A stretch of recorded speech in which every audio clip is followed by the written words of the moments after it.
दगडूशेठ हलवाई गणपती पुण्याचं आकर्षण, मुख्य आकर्षण. लांबून लांबून लोक दगडूशेठ गणपती पाहण्यासाठी येतात आणि त्यांचाच विसर्जन सोहळा आपण पाहतोय. त्याला विविध ढोलताशा पथकांकडनं वादन केलं जात आहे. गजलक्ष्मी ढोलताशा पथक आहे ज्याचं वादन सध्या आपण पाहतो.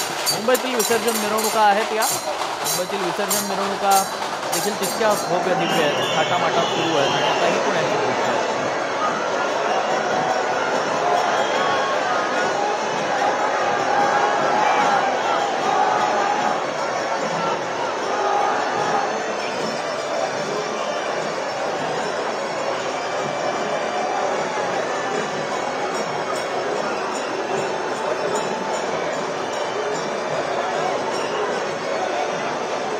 निरोप देण्यासाठी मागच्या 10 दिवस सर्व पुणेकरांनी आपल्या लाडक्या बाप्पाची अतिशय भक्तिमय वातावरणामध्ये पूजा अर्चना केलेली आहे आणि आज त्यांना बाप्पाला निरोप देण्याचा दिवस आहे. या ठिकाणी पाहू शकतो की कसबा गणपतीची जी मूर्ती आहे ती विसर्जन हौदावर आलेली आहे आणि यावर्षी देखील पर्यावरणपूरक पद्धतीने कसबा गणपतीचं विसर्जन या ठिकाणी केलं जाणार आहे. म्हणजे नदी प्रदूषण रोखण्यासाठी मागच्या 4-5 वर्षापूर्वी जे पुण्यातील जे 5 मानाचे गणपती होते त्यांनी पर्यावरणपूरक पद्धतीनं विसर्जन करण्याचं ठरवलं होतं आणि तो पायंडा यावर्षी देखील कायम राहताना आपण पाहू शकतो. या ठिकाणी कसबा गणपतीचं आगमन झालेलं आहे आणि आपल्या लाडक्या बाप्पाला पुणेकर अवघ्या काही मिनिटांनी निरोप देणार आहेत. अतिशय भक्तिमय वातावरण या ठिकाणी आहे. सगळे जे गणेश भक्त आहेत आणि पुणेकर आहेत ते या ठिकाणी गणपती बाप्पाचं जयघोष करत आहेत. या ठिकाणी आपण पाहू शकतो की गणपती बाप्पा मोरया, पुढच्या वर्षी लवकर या असं जयघोष हे सगळे गणेश भक्त करताना दिसत आहेत.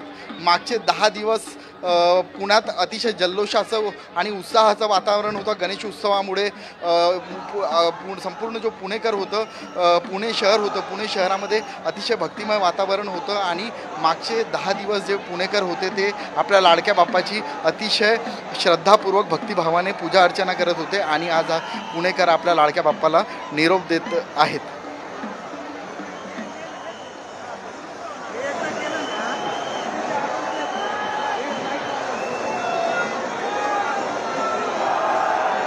पुणेकरांच्या दृष्टीने जी अतिशय भावनिक अशी ही वेळ आहे.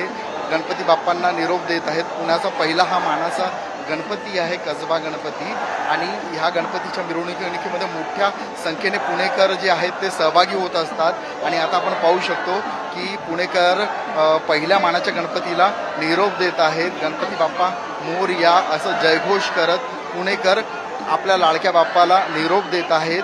गणपती बाप्पा मोरया, पुढच्या वर्षी लवकर या अशी मागणी पुणेकर आपल्या लाडक्या बाप्पांना निरोप देताना करत आहे.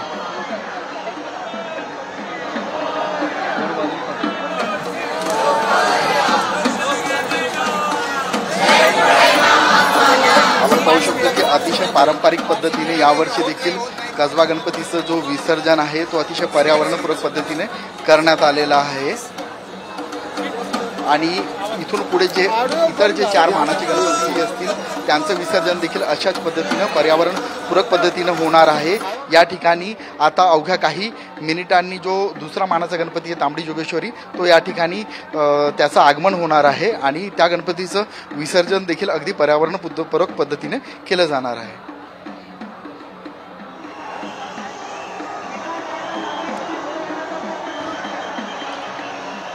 आपण पाहू शकतो की जे संपूर्ण गणेश भक्त आहेत ते अतिशय भावनिक झालेले आहेत. अतिशय भक्तिमय वातावरणामध्ये ते आपल्या लाडक्या बाप्पाला निरोप देत आहेत.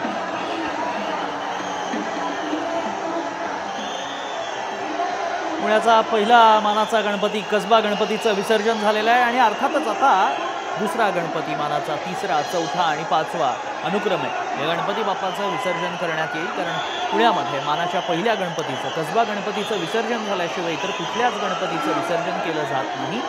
पुणेकरांनी बाप्पाला निरोप दिलेला आहे.